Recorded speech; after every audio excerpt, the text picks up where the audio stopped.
Welcome to the MyLifeInConcert.com podcast. I'm your host, Various Artists, and please join me as I time travel back and revisit almost every live show I've ever seen from 1975 to the present. So, what was the reason? Was it because of the money? Is that why? Or did all your plans just fall apart? Was that it? Or did they go and cancel everything on you, and it felt like a betrayal? Or maybe you just didn't feel up to it. Or maybe they didn't. Or maybe they were falling apart or overdosing. What you do know is this. You've got the warm ticket in your hot little hands. Anticipation is building. And you just know it's going to be a great experience and a fun night out. But it doesn't always work out that way. Shows get canceled. Artists are pulled from lineups owing to illness, personal injuries, their lives falling apart. Or ticket demand can be too high or too low. Or shows go ahead, but it's you that can't afford to get there, or you're ill or something. Or it's an outdoor show and the weather turns crap, or rides vanish, or someone joins a cult, and on and on and on. I am your host, Various Artists. Welcome to another episode of MyLifeInConcert.com. I had initially planned the Jam to be the next episode, but because we are here in 2020, in the summer of the COVID pandemic, and all festivals and live shows are canceled for the foreseeable future, I decided to skip ahead in the series to what was concert number 20 in my blog. And when I was writing the blog, started writing it 10 years ago, I decided to take one of the numbers, and I chose 20, to honor all the shows I didn't see, because that's part of gig going. Part of going to shows is not going to shows, missing shows, shows being canceled.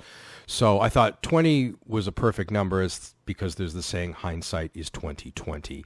And since it is the summer of 2020, I've decided I'm going to look back on and celebrate all the shows I missed and all the artists I didn't see.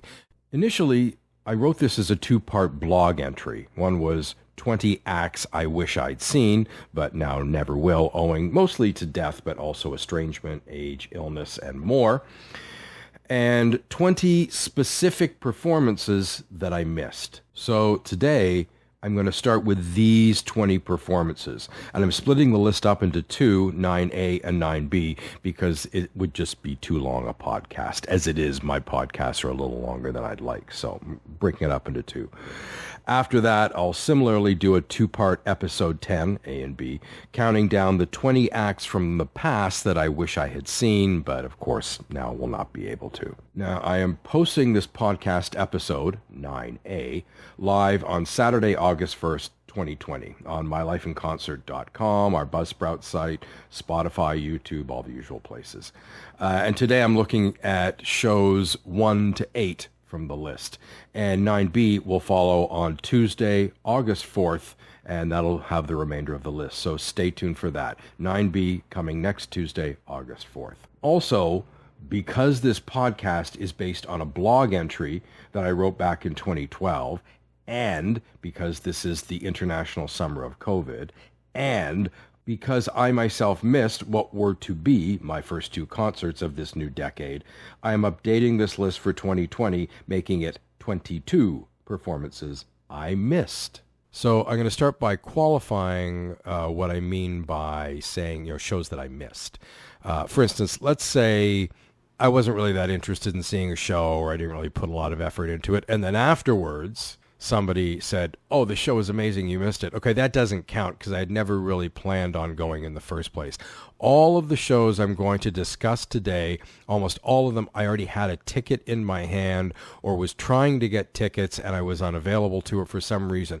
All of these shows are shows I was going to make the time and effort to go to, but something stopped me from going.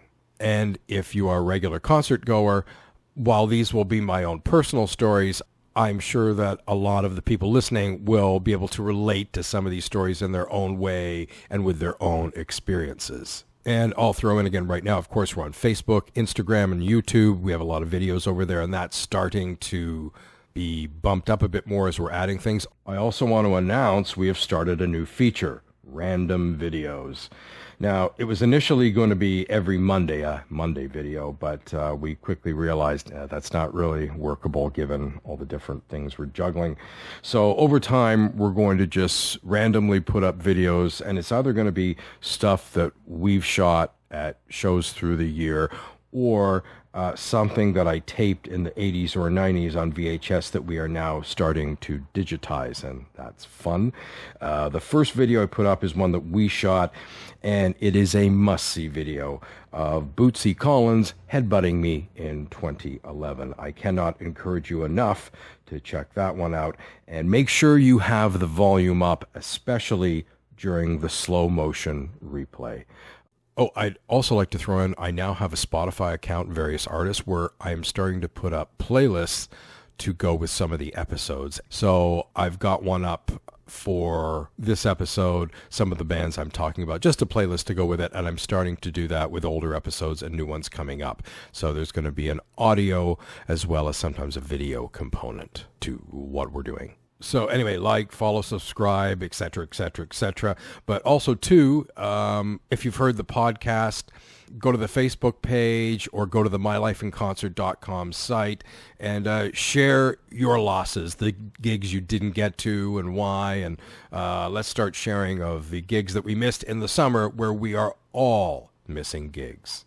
Now, before going ahead, when I initially wrote this piece back in 2012, I think it was on the blog, there's this little paragraph in there, and I think, and this is my thinking about things and going out and the importance of social events, and I wrote this then, but especially given what's happening now, it's even more germane for when things come back.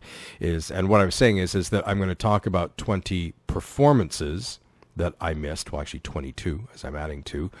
That I got to see several names on this list at other times is irrelevant. This is all about thwarted efforts, what can go wrong and what did and didn't happen. Many of you out there will be able to relate to many of these scenarios in your own ways with your own stories, and I dedicate it to you and your energy. Hail be to those who refuse to sit home 7 nights a week glued to the TV or computer, bitching endlessly about why you don't like people, crowds, noise, etc. Consider yourself saluted. Those who don't like to sit home 24/7 are my kind of people. For the rest of you, put things in perspective. You'll eventually have all the time in the world to sit in behind closed doors because you'll be dead. And that's kind of my feeling on things. So anyway, on with my ode to the frustrations, roadblocks, contextual circumstances, and general difficulties involved in being an audience, starting with show number 1, The Clash at Heatwave. Now, this is a festival that took place in Bowmanville, Ontario, Canada, sort of an hour northwest of Toronto, on Saturday the 23rd, 1980. I did go to the festival, and it's the 40th anniversary of the festival later this year, and I have something coming up for that next month.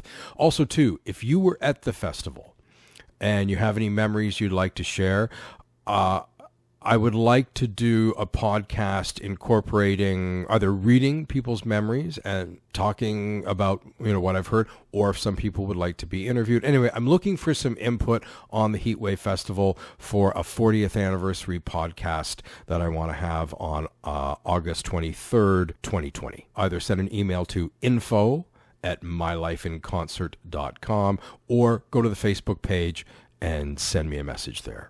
So to recap, Heatwave was the first really big sort of punk new wave festival to happen anywhere in the world.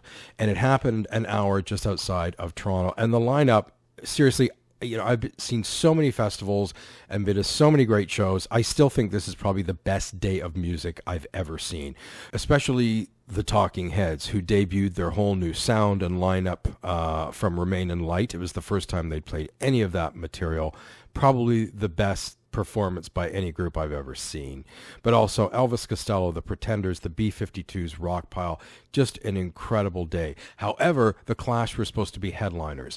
Now, there's a few acts I've chosen on this list where they were part of a lineup, but even if I went to the festival, I'm still including them if the band in particular is one of the main reasons I was going. Now, with this lineup, of course, I was going to see many acts, but without question, the Clash were the act I wanted to see the most.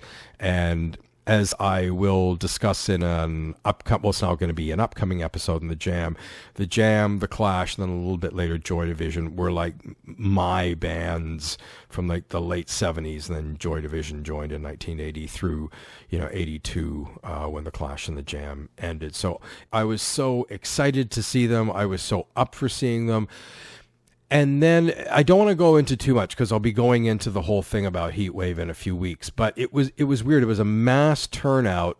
It was somewhere between 70 and 100,000 people. There was quite a number of people there. And then Dan Aykroyd was backstage and went on radio and kind of told everyone to come down. It was free. And so it was a huge crowd. But you've got to remember, this is 1980. There wasn't even a 24/7 news cycle at this point. And so the word was going around that the Clash may not be appearing, but I hadn't read anything, and nobody really knew. But by the day of the festival, word was getting around they're not going to play. But it was never clear, and it really wasn't clear till the end of the night when Elvis Costello came on and the Kings closed the show for some reason, which I didn't stay around for. But it was clear the Clash were not going to show up, and it's never been clarified why. I've read a few things about it, but it seems unclear. It seems either there was a border problem or there was they weren't comfortable playing the festival for some reason. I have no idea, but they never showed. However, there's one thing from that day I always remember. I was walking through, it was a huge field with masses of people, and it's this, beatingly hot late August day in Ontario.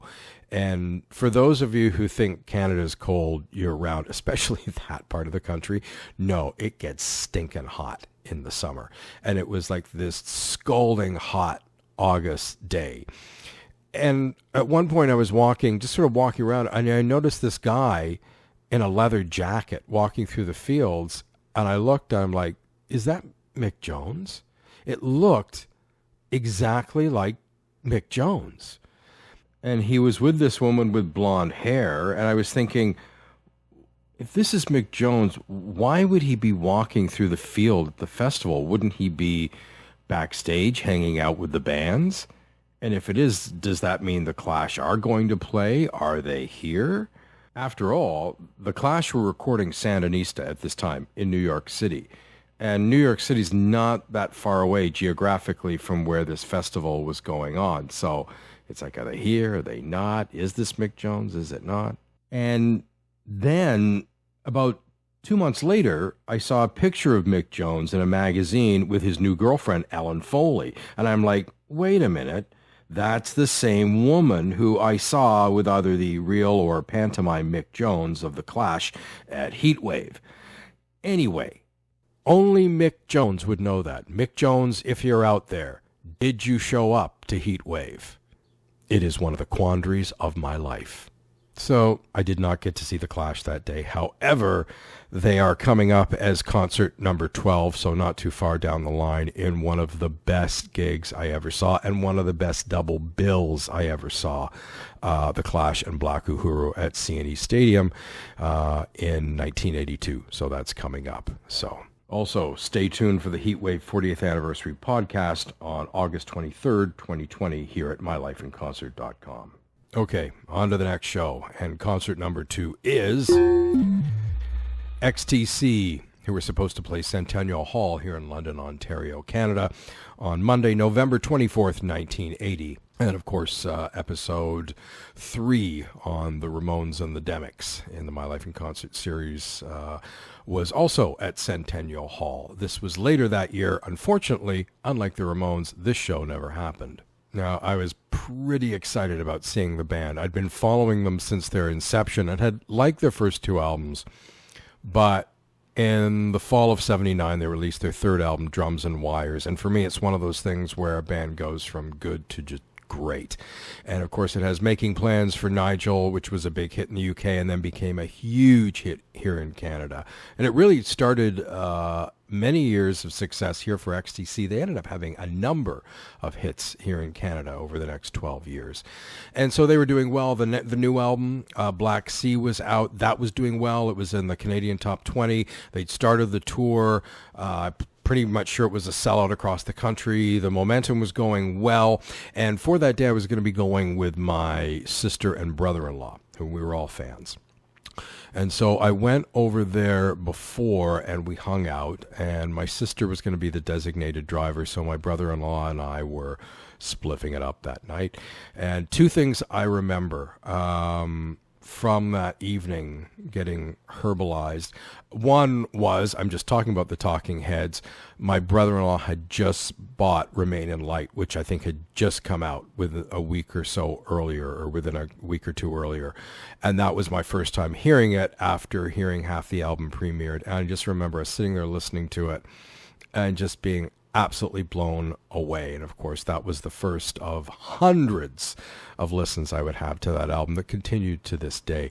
The other thing too is I remember he put on David Bowie's Hunky Dory, which I hadn't heard in a number of years at that point, and it really got me re-listening to that album again at that point. So anyway, we were all up for the show, and we drove down there, and especially my brother-in-law and I were very much ready to sort of enjoy the evening. We even had a bit of a refresher before leaving, and we get downtown, and it's really kind of cold and rainy and icky, and we get to the front door, and there's a guy standing there who has the unenviable job of standing out on the cold evening and telling everyone, unfortunately, the show has been canceled. See your ticket retailer for a refund. Now, with this show being canceled, that was bad news on a whole bunch of fronts, not least of which that the show was canceled. And also, as time went on, it was clear the reason why, and that was Andy Partridge, one of the two main singer-songwriters in the band, had developed a debilitating stage fright. And this unofficially was the end of XTC's touring career. They would never tour after that, which is so sad, because I know people that had seen them live and just raved about them. I have seen footage of them, and what a shame. But they did go on to have an incredible recording career and made many, many great albums, and I remained a fan through the years. So, but unfortunately, this show was canceled. It was also unfortunate because I was now sort of in that party mode, but I had to be deposited back at home with my folks sitting around watching Family Feud. So just that thing of going through the house and you're just buzzed and you're trying to sort of, oh no, everything's just fine. And I went upstairs, I remember, put the headphones on, and apparently my parents were saying, oh, we're going out for all I didn't know. And I sat with my headphones on listening to albums for a few hours. But still, very, very sad. Never got to see them. Very frustrating. Oh well, it's one of the things that happen. It's humanity. And with that, we'll move on to number 3, who is Bob Marley and the Wailers, who were due to play the London Gardens here in London, Ontario, Canada, in December of 1980. Now, that is where I saw the Bob Seger Show, which I discussed in episode 7, and where I had seen the Boomtown Rats earlier this year, and that's an episode that's coming up. Now, I want to talk just a little bit about Marley, because this is the only chance I'm probably going to get to talk about him in the show. And he was he's still a big artist for me today, but he was one of the artists that really kind of changed my way of listening to music in the 70s when I discovered reggae, which was a whole new kind of music I had not heard when I was growing up. And it's interesting, my first time ever hearing that word, or seeing the word, not hearing it, is actually in late 1974, and I'm holding it now. I bought Elton John's then new single, his one-off Lucy in the Sky with Diamonds, that John Lennon was on. That it's not his best single from the 70s now, but anyway, not bad. Loved it at the time. And of course, now on the notes on the 45, it says, and I remember buying the single and reading this, Elton John featuring the Reggie guitars of Dr. Winston O'Boogie. And I knew Winston O'Boogie was John Lennon, but I was like, the Reggae, Reggie, what is that? I had no idea what even that word was. So again, this would be late 74 and then the beginning of 75. I was reading this word, Reggie guitars. This would be about the time I was starting to read about the Raymonies in New York, as I discussed in episode 3. And then about 3 or 4 months later, it's sort of late winter of 75, and I'm in the Music World record store in Wellington Square Mall in downtown London. I wander into the store and this record's playing. And I didn't even, I didn't know what it was, a kind of R&B or something, but I was listening to it going, oh, wow, I really like this. Who is it? And I wandered up to the front counter to see the album because they had the Now Playing album there. And it was Natty Dread, Bob Marley and the Wailers. And I was like, wow, I really like this. This is different, but this is good.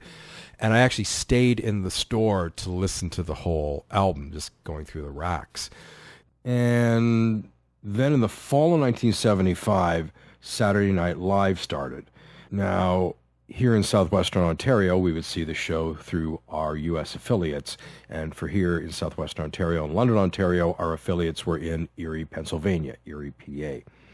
And at that point, when Saturday Night Live came on, certainly in this area where I grew up, there was no all-night TV. It went off between 10 and 1 in the morning. There might be a late movie that went till 2.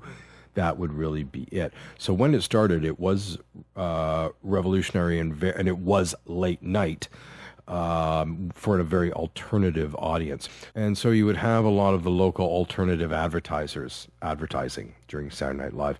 And there was the store in Erie, Pennsylvania called the Winrose that advertised every week.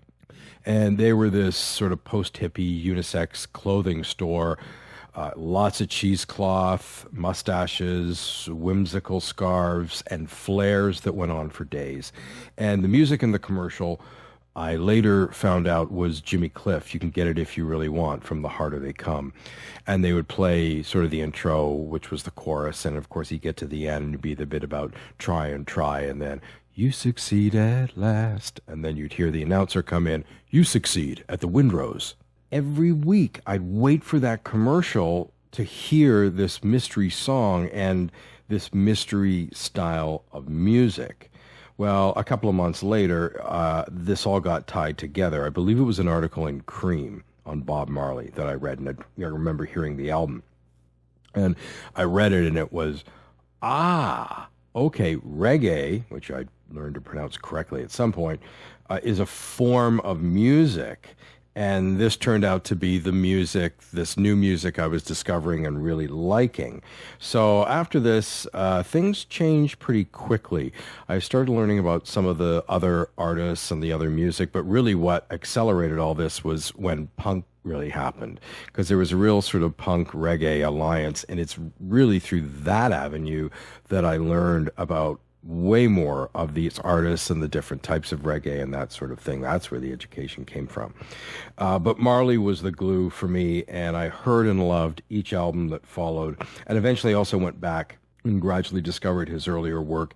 But I don't think he made a bad album in the 70s, although years later, when all said and done, Kaya is my favorite. I know it's probably one of his least edgy, but I particularly love that album and play that one a lot, just the whole feel and all the songs. But he really didn't make a bad album all through the 70s, all of them through the latter 70s. I've continued to love through the years.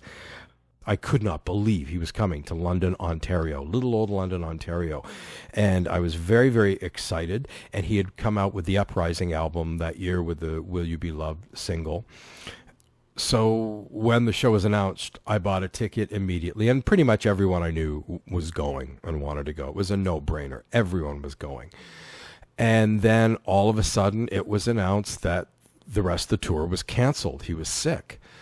And I thought, oh, that sucks. But I mean, you're thinking like flu, like something that will temporarily take them down. The shows are going to be rescheduled.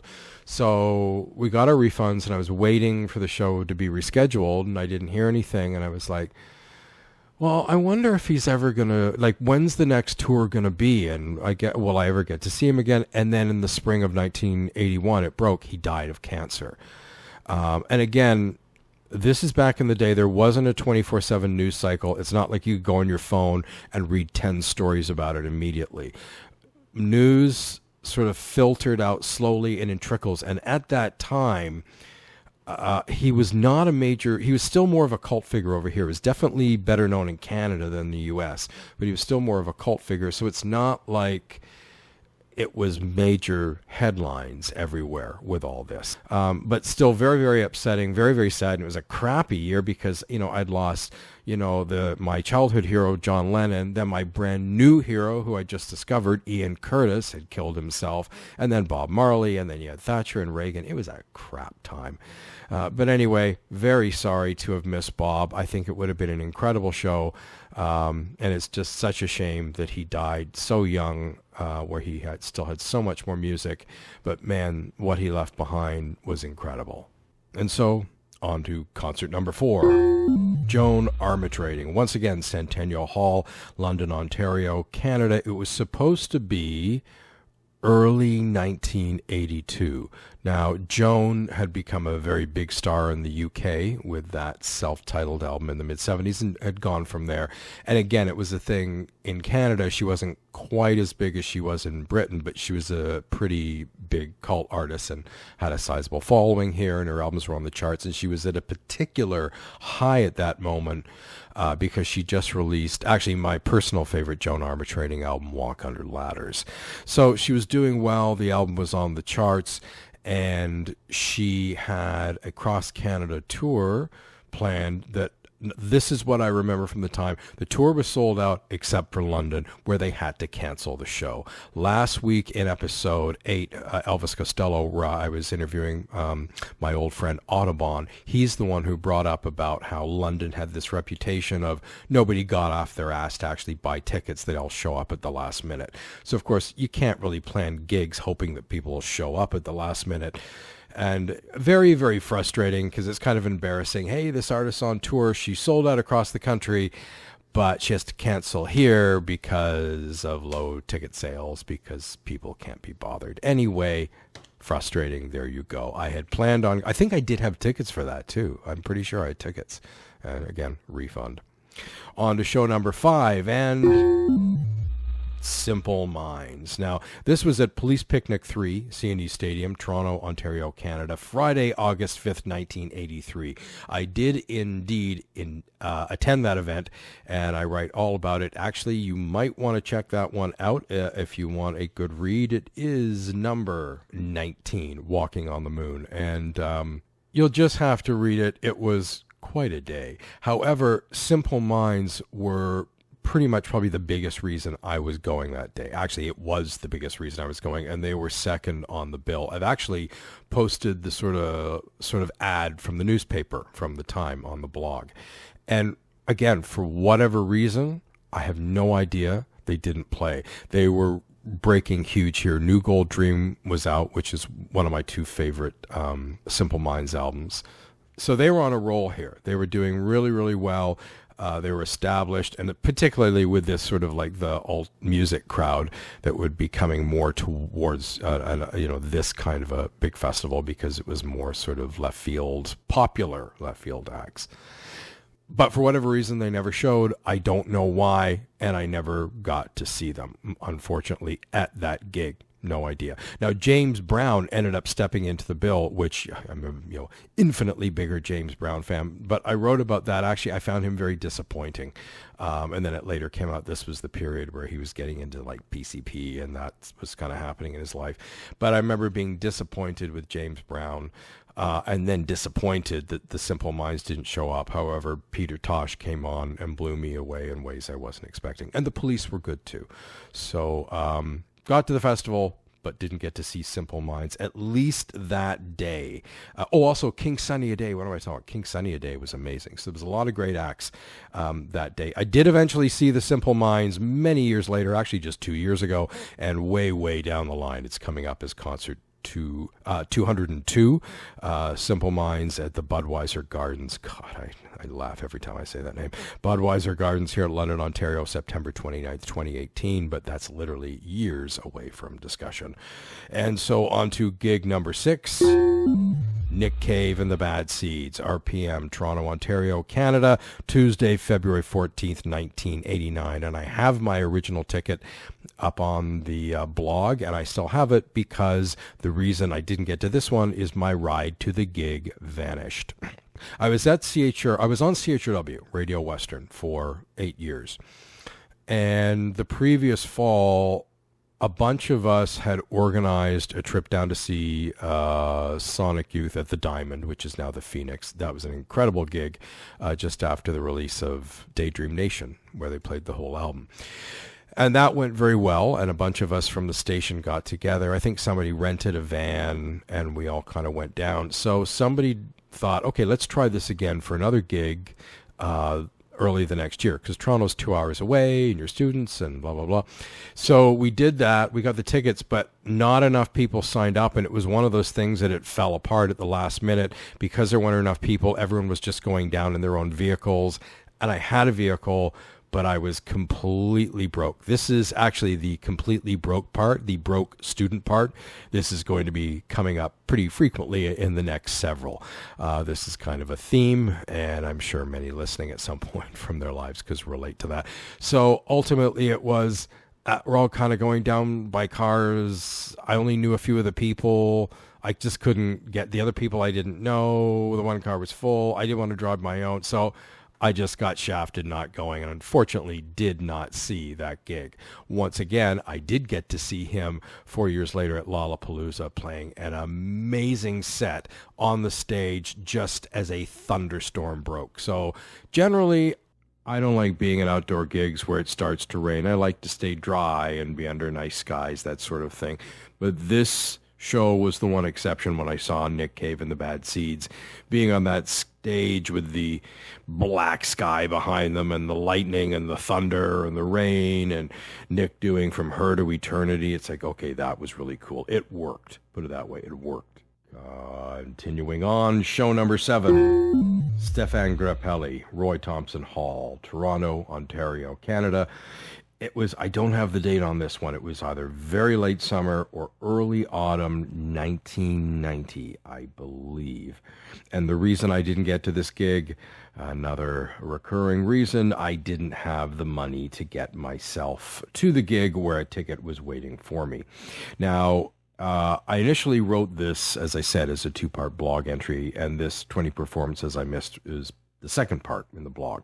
Now, next week or next time is episode 10, and that's going to be what was initially part 1, 20 performances I missed, 20 acts I missed, or 20 acts I wish I'd seen. And this is me sort of going through a time machine and looking at different acts that I wish I had seen through the years that I now can't. And one of them on the list is the Le Quintet du Club de France, featuring, of course, guitarist extraordinaire Django Reinhardt and violinist Stefan Grappelli. And, of course, they were at their peak in the 30s, and unfortunately World War II put an end to the quintet. But their classic recordings of gypsy jazz remain and will remain forever as long as recorded music is played. And so while this gig happened several decades after that, I still would have loved to have seen Grappelli. In fact, I've got a blog up for this entry on mylifeinconcert.com, and it's a video that I've put in. I think he's in Warsaw in 91 with McCoy Tyner, the pianist, on piano doing How High the Moon, and it's incredible. Now, I had played the quintet album to a friend of mine I knew at the time, who I've named Keith Garcia Westerberg. He'll be coming up down the line. Actually, he's coming up again in a few minutes. Kind of a similar scenario. Now, I played him the album, and he'd been similarly impressed. Now, finding himself in Toronto that weekend, he came into the possession of 2 tickets. He came into the possession of 2 tickets to the Grappelli performance at Roy Thompson Hall. I can't remember how he got them, how that happened. I just remember him calling me at short notice, I think it was early Saturday, and saying, I've got 2 tickets. If you want it, the other is yours. You just have to get here. And sadly, I had to turn down the offer for a reason that was recurring. And these often broke student ears, as with the Nick Cave show. I just didn't have the money to get me and my car there and back and in between. Sadly, the aging Grappelli sharply shaved down his performance schedule shortly after this time, dying in Paris in late 1997. So, very sad to have missed that one.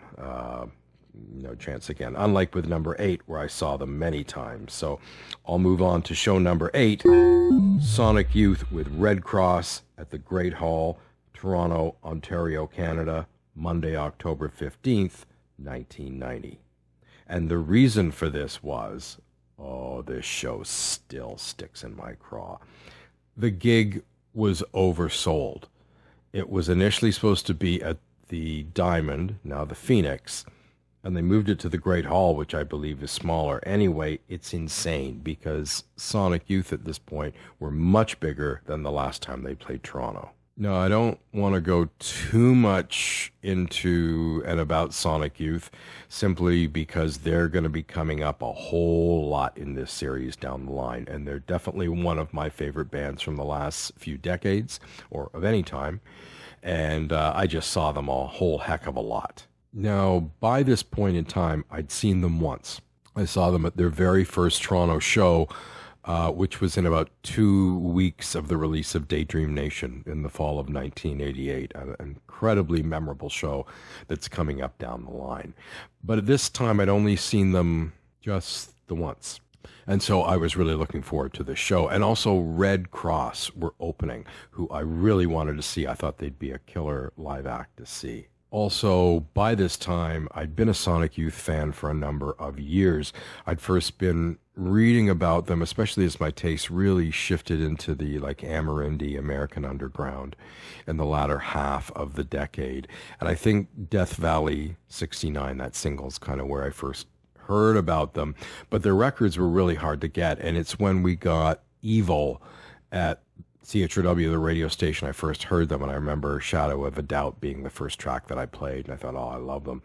And it went from there, and then Sister was the first album that I had, and then, of course, Daydream Nation, and Daydream Nation I just literally played to death throughout all of 1989, and it's one of my favorite albums of all time. It's on my top 15 albums list. Also, I use that cover as a mock-up for my 5th anniversary cover. Every year for my anniversary since I started the blog, I do an anniversary post where I do a mock-up of a cover. So that's my 5th anniversary.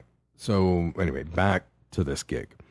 So I was going with MZ, who I'd mentioned, who's been mentioned before in the series, and she was living in London at the time, and we drove down. Now, this is in October. I was an English student at the time.